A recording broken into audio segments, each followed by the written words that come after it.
We've been working on John Patrick Shanley's Danning the Deep Blue Sea. In part 2, Roman and Brian strengthen their listening skill working back to back. In part 3, we're working on give and take and raising the stakes. I'd love to introduce to you listening part 3. Hi, I'm Kimberly Jensen in my studio with Roman Banfield and Brian LaFleur. We're going to throw a ball back and forth. I want them to be influenced by the catch and the throw. You're a nut, huh? Nice. You're good looking. No, I'm not. This one adjustment we're going to make, I'm going to have them go faster. In fact, I don't even care who's speaking. I just want the ball moving. And we'll see what happens. Yeah, no, be nice and talk to me. You're a nut, huh? Nice. You're good looking. No, I'm not. Hey, don't contradict me when I'm telling you something. You're good looking. The point of this exercise is the randomness of it. I mean, the ball's supposed to fall. If you notice that Brian keeps running around picking it up, the unpredictability of it. We want each actor to not know what's going to happen next and where the ball's going to go, and to put complete focus on the ball and on their partner. Remember, there are no mistakes. Put your hand on me nice and talk to me. You're a nut, huh? Nice. You're good looking. No, I'm not. Hey, don't contradict me when I'm telling you something. You're good looking. Sorry. You got a nice nose. A nice nose. Yeah, a nice nose. It looks at you. So everything changes, you know, even their interpretation of their material is changing. So now I want them to come behind me here. Come here, you guys.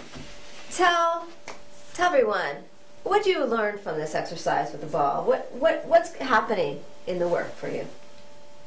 It definitely is a little more freeing. Like I'm not thinking about what I'm saying. I'm just responding right in it. Okay, and what about you, Roman? Yeah, I mean, I agree with that, and I also think that earlier when things were happening that I thought were outside of the experience of the words of the play of how I imagined it, it felt wrong. But because there's no real wrong thing in the exercise, it kind of freed me up a little bit, because there really is no wrong way to do it or react to what is happening. I'm going to go again. We're going to change now to a pillow. And we're going to do the same thing, and we're going to see what happens with the pillow.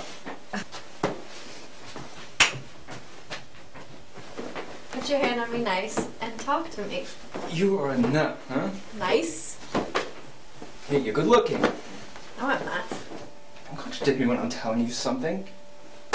The communication between you and your fellow actor is more important than sometimes what the words are, because it's the alternative meanings that live under the words that is where the connection lives and what the listening is all about. And you got a nice chin. Yeah, you know, it goes up when you smile, like a balloon. Or, better yet, a bird. Yeah, like some kind of bird flying right there in your face.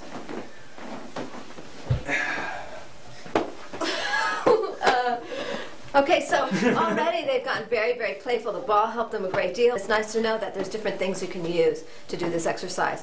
How was the pillow different? Even, yeah, more playful, like fun, kind of. Because you can't... It's like kid-like, you know, pillow fight. Yeah. And what about you?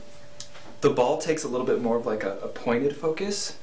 We're like searching for it, and it takes like a little bit more of an effort in that way, whereas the pillow, it's much easier to grab onto and kind of be flexible with it, if that makes sense. Yeah. Cool. So for fun, I'm going to have them just now play the scene. Now that we've just the beginning, this one section.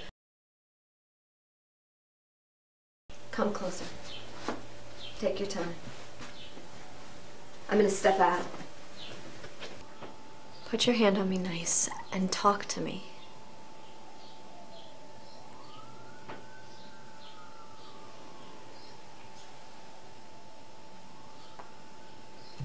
You're a nut, huh? Nice.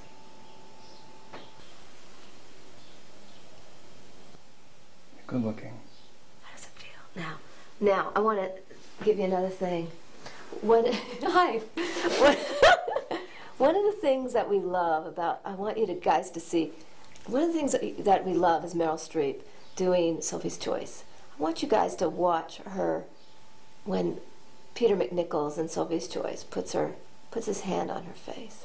and how she leans into it. And so we make a lot of decisions out of that. I mean, a person could grab your face and distort it and contort it, and I felt like you were doing that a little bit to her and changing her shape. Or you can actually touch her in a way that doesn't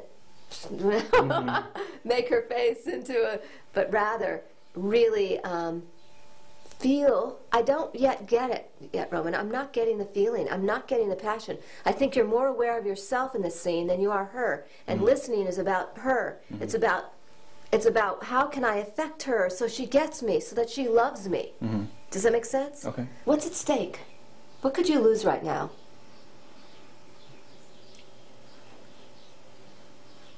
Do you want me to tell you? Give you an idea? Yeah. Well, you could lose the only love you've ever had. Right.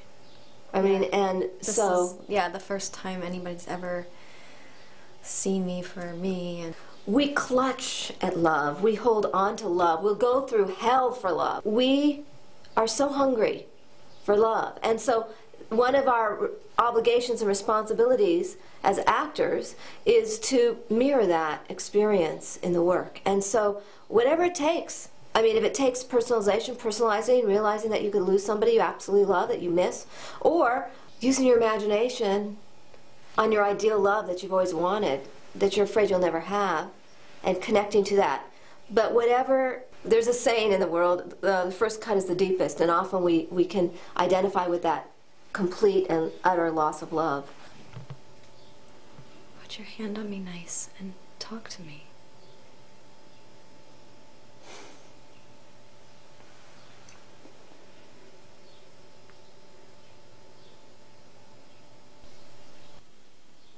You're a nut, huh? Nice. You're good looking. Oh, I'm not. Don't contradict me when I'm telling you something. You're good looking. Sorry. Good. Okay, let's come on. Now that we've completed this exercise and rehearsal, it's sort of like an opening of the heart. I wanted to invite Roman and Brian to share some of their discoveries. So go ahead. For me, it was that, you know, when I was doing it before and you were kind of like, I'm not feeling it, and I was like, okay. And it just gives me permission to go further into this emotion that what I realized just now is that, too, is that it's so rare that we open our hearts so much, but that's what these scenes are, and so it's almost, I'm almost surprised when I'm reaching my hand up of how much I'm feeling at that moment. You know, the kind of watchful thing in my head is like, wow, this is feeling like something, it's like almost like that you don't feel all the time, that you, it's rare, and it's, I think that's what's, I really like that, because it's a very special feeling, you know? So, yeah. Great. Yeah, it was just this emotion that came up that was surprising and exciting, and I'm like, but I was just letting it happen, you know, and it hit me, and it was good. What you both were sharing something, so tell them what it was. Yeah, I just felt like crying, you know. I don't know why, it just happened, and it just came up. Yeah. And I felt like crying.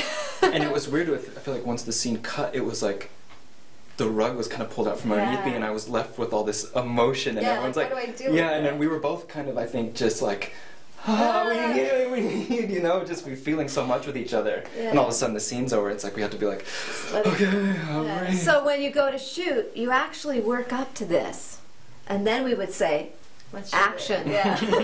Yeah, so that the rehearsal process is this uncovering and working and digging and searching and playing and wandering and tenderness. And so everything they did prepped them to shoot. And so that's film acting. And that's the most important process for you, is to learn how to build and develop an honesty, a sense of integrity, and an opening of the heart, so you're ready to go.